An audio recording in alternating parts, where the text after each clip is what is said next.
Bonjour à chacun, je vous retrouve pour vous parler de la paracha, des énergies de la semaine du 23, puisque la semaine commence le dimanche, donc du 23 novembre. Et donc, qu'est-ce qui se produit lors de cette partie-là, cette semaine dans la Torah? Eh bien, on est sur la paracha Toldot. Et donc, Toldot, ça se traduit par les engendrements. Donc, finalement, engendrer, c'est être fertile, c'est pouvoir agir dans ce monde, c'est pouvoir transmettre, c'est pouvoir porter du fruit, etc. Eh bien, en fait, on va voir, durant cette paracha, une petite partie d'un personnage dont on parle peu, sur lequel on a finalement peu d'éléments, de la vie d'Yitzhak. Et donc, en fait, ce personnage-là, l'essentiel dans sa vie, c'est qu'il va creuser des puits. Et donc, ça nous parle tout de suite d'une chose, eh bien, de cette nécessité, donc, d'aller rechercher aussi la spiritualité dans la matière. Bien évidemment, Yitzhak était un personnage spirituel qui incarne la rigueur, qui incarne le din, c'est-à-dire quelque chose de cadré, de rigoureux.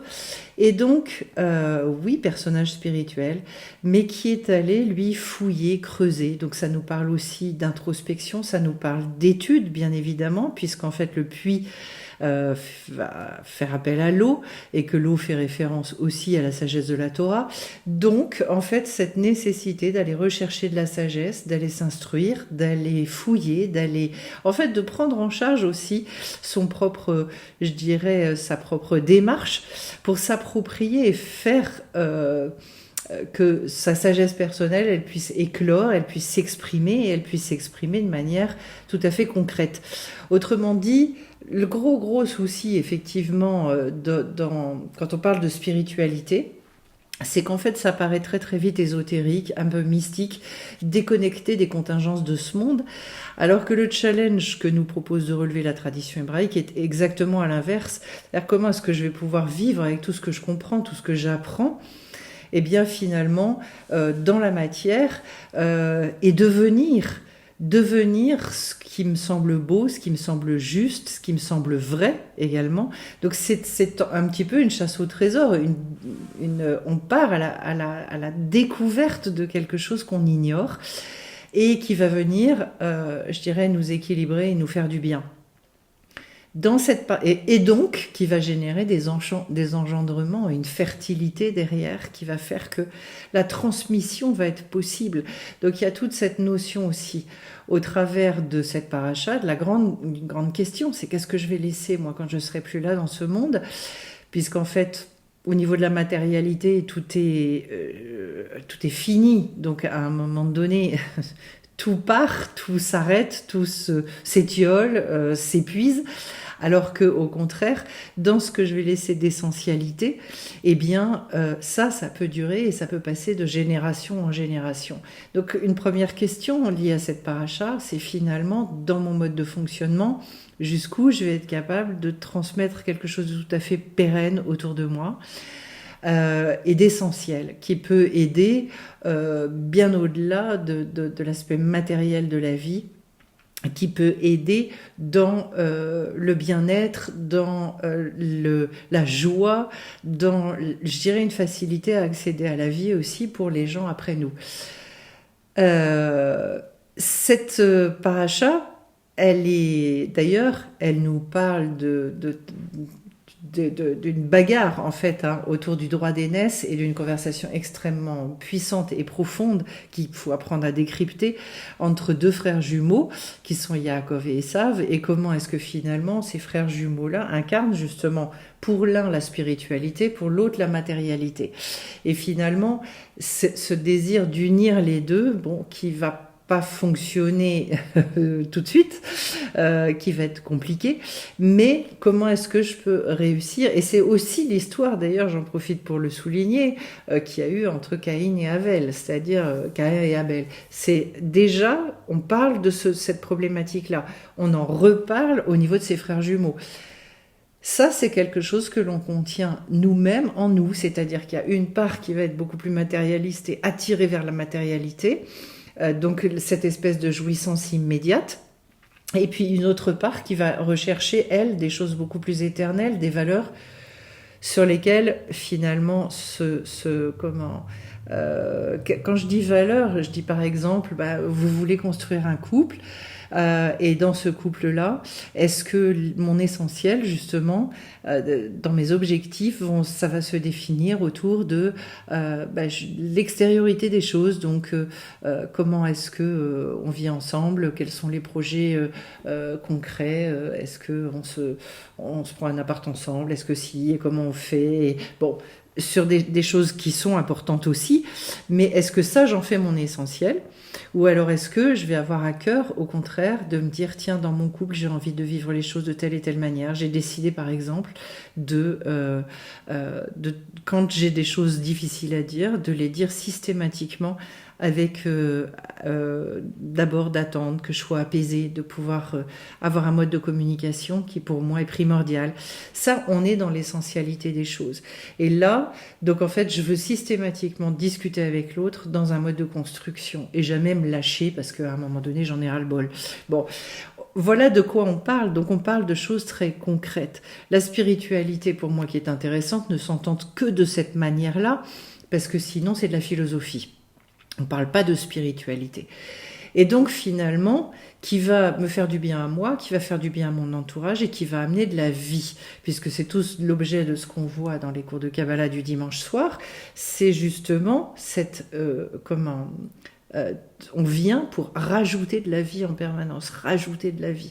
On sort de la paracha de Raï et Sarah, d'ailleurs, où on a parlé des vies. Eh bien, c'est dans ce mouvement-là qu'on cherche à s'inscrire. D'ailleurs, c'est là qu'on est finalement extrêmement heureux à chaque fois qu'on relève ces challenges-là, que ce soit dans des projets je dirais même professionnels ou relationnels, ou des projets personnels vis-à-vis de nous-mêmes, et qu'on relève ces défis-là, ces challenges, qu'on a les résultats de ça. On se sent bien, on se sent comblé, on a l'impression d'avoir véritablement, et on a réalisé quelque chose dans la matière. Donc il y a des transformations qui se font, il y a je dirais l'éclosion, voilà, la naissance. Alors ça n'est pas par hasard que justement peut-être cette paracha porte le nom d'engendrement, puisqu'en fait elle nous parle aussi et elle va décliner la façon dont on va pouvoir faire naître les choses. Alors, je reviens sur ce que je disais sur ces fameux jumeaux, et à un moment donné, leur père Yitzhak va dire, en entendant l'un d'eux rentrer dans sa tente, il va dire, la voix est celle de Yaakov, mais les mains sont celles de Esav.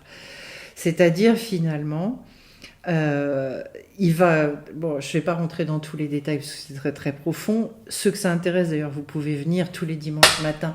J'étudie les parachutes, mais d'une manière beaucoup plus poussée.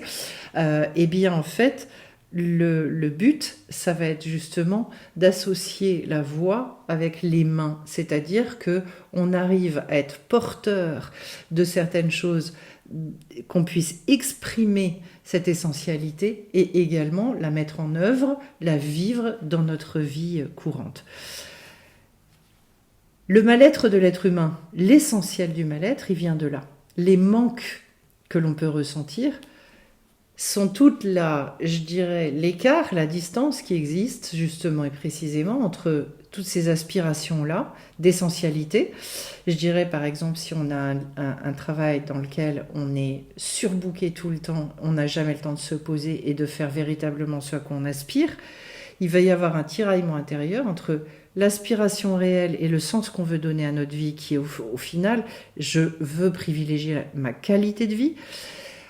Alors qu'en fait, je suis dans un mode de fonctionnement qui, pour l'instant, je dis bien pour l'instant, eh bien, s'apparente plus à un mode de fonctionnement qui contredit en fait cette essentialité. Donc, et tout n'est question que d'équilibre tout le temps. Donc on avance pas à pas et petit à petit on va chercher justement peut-être déjà sans changer de travail, sans travailler moins, mais de remettre le travail à sa véritable place pour finalement se dire ok, donc déjà je prends conscience que mon essentiel ça n'est pas ça dans ma vie. Bon. Si j'ai envie, naturellement, si je veux rester dans le fait de me dire que c'est l'essentiel, rien ne me force à changer ça. Donc voilà, mettre de la spiritualité dans sa vie et réussir le challenge d'associer les deux, c'est de pouvoir vivre dans son quotidien et justement dans cette matérialité-là avec toutes mes aspirations. Et donc de réduire la distance qui existe entre mes aspirations et ma réalité. Plus la distance est grande, et c'est en règle générale comme ça qu'on commence notre vie, et plus je vais sentir ce tiraillement intérieur et donc je vais ressentir un mal-être, un déséquilibre. Plus je vais réussir petit à petit à rapprocher mes aspirations de ma réalité et donc ma réalité va se coller à ce que je désire véritablement et plus je vais me sentir en équilibre, je vais me sentir réconciliée. C'est le travail de toute une vie. Pourquoi ? Parce qu'en fait, et c'est ça, choisir la vie, c'est que quand on commence à rentrer dans ce cycle-là, dans ce mouvement permanent, et bien une fois qu'on a atteint une aspiration, il y en a une autre qui arrive derrière, puis encore une autre, etc., etc. Donc en fait, les engendrements, c'est aussi qu'on s'auto-engendre soi-même. Pourquoi ? Eh bien parce que il y a 10 ans, j'aspirais à telle et telle chose. Je disais encore, il y a 2 ans, je voyais telle chose de telle manière, et aujourd'hui, en fait, ça y est, c'est fini. En fait, je me rends compte que cette recherche-là, je n'en veux plus. Donc, c'est très intéressant de réaliser, quand on est dans ce mouvement permanent, que oui, il y a un engendrement qui va se faire, qui est alchimique, qui est, je dirais, c'est le résultat naturel des choses, entre guillemets. Il n'y a pas besoin de se taper la tête contre les murs, c'est pas nous qui fabriquons cette chose-là. Ça se fait parce qu'on est dans le mouvement de la vie. Voilà. Et donc, on a vu le phénomène un petit peu de la vie la semaine dernière avec Chaye Sarah, et cette semaine, on voit qu'en fait, quand on va s'inscrire dans ce mouvement-là, eh bien en fait, on n'arrête pas d'engendrer, et d'engendrer, et d'engendrer. Donc, vous comprenez que la notion d'engendrement, c'est pas forcément d'avoir 15 enfants, c'est pas ça l'idée. Engendrer, c'est engendrer aussi de l'amitié, c'est engendrer de la nouveauté, dans tous les degrés dans un couple, même si ça fait 30 ans qu'on se connaît, on peut être dans des engendrements permanents et permanents.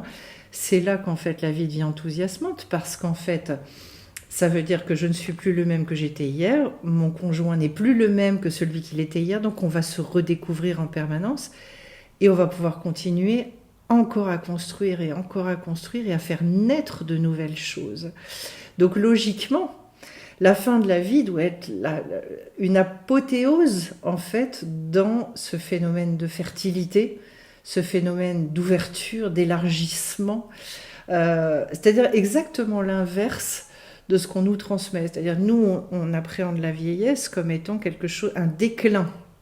Alors, sur le plan physique, il y a quelque chose qui est de l'ordre du déclin, parce qu'en fait, on nous parle de l'extériorité. Mais dans l'intériorité, il y a quelque chose qui prend une telle puissance que ça vient justement, l'essentialité commence à prendre toute la place. Voilà. Et donc, c'est logique que du coup, l'extériorité, elle, s'amoindrisse, puisque au contraire, l'intériorité est devenue primordiale. Voilà un petit peu ce que je pouvais vous dire sur cette paracha.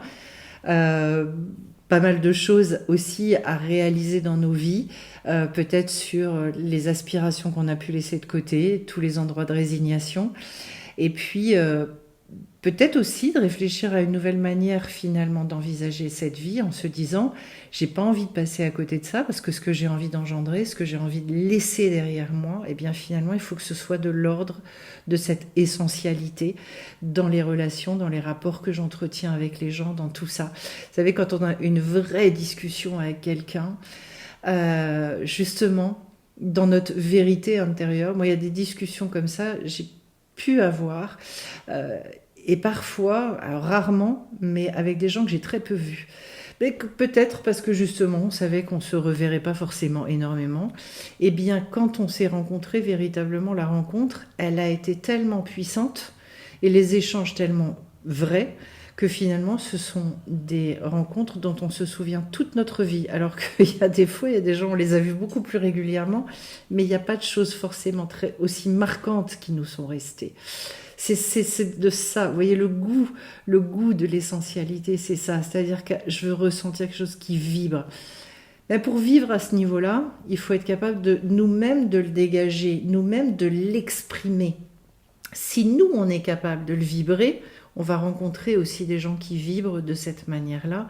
Et c'est là que la vie commence à être bouillonnante, foisonnante, et que, eh bien, on a envie de se lever le matin. Voilà. Donc, c'est ce que je vais vous souhaiter à tous, cette belle envie de vous lever le matin, de vibrer, et d'aller justement creuser ces puits vous-même, d'aller, je dire, doser cette chose-là, parce que c'est dommage de passer sa vie et de se dire zut, si j'avais su et si j'avais commencé avant. Voilà, c'est le fameux, ce que dit Hillel Azaken, Hillel le sage, et qui dit et si pas maintenant, quand? Donc je vous souhaite à chacun que ce soit pour maintenant tout de suite. Je vous souhaite plein de belles choses à chacun et on se retrouve bien vite sur la chaîne. Bye bye.